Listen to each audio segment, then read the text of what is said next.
ಧರ್ಮಸ್ಥಳದಲ್ಲಿ ಶವ ಹೂತಿಟ್ಟ ಕೇಸ್ಗೆ ಎಸ್ಐಟಿ ರಚನೆ, ಸರೆಂಡರ್ ಆದ ವ್ಯಕ್ತಿ ವಶಕ್ಕೆ ಪಡೆದು ವಿಚಾರಣೆ, ಸ್ಥಳ ಮಹಜರು ಮಿಸ್ಸಿಂಗ್ ಪ್ರಕರಣ ಪರಿಶೀಲನೆ.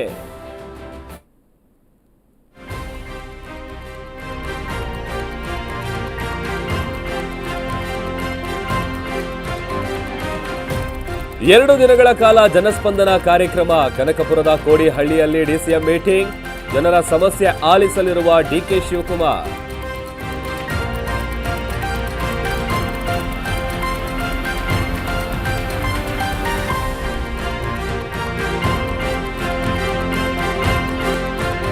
ವಿಜೇಂದ್ರ ವಿರುದ್ಧ ಬಿಜೆಪಿ ರೆಬಲ್ ಸಮರ, ರಮೇಶ್ ಜಾರಕಿಹೊಳಿ ಕುಮಾರ್ ಬಂಗಾರಪ್ಪ ఢిల్లీ ಟೂರ್, ಅಮಿತ್ ಶಾ ಭೇಟಿಗೆ ಮುಂದಾದ ಲಿಂಬಾವಳಿಯನ್ ಟೀಮ್.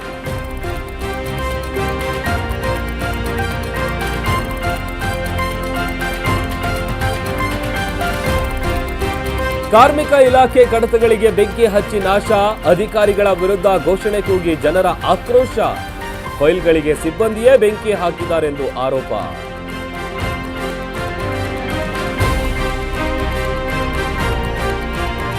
ಇಂದಿನಿಂದ ಮುಂಗಾರು ಸಂಸತ್ ಅಧಿವೇಶನ ಆರಂಭ.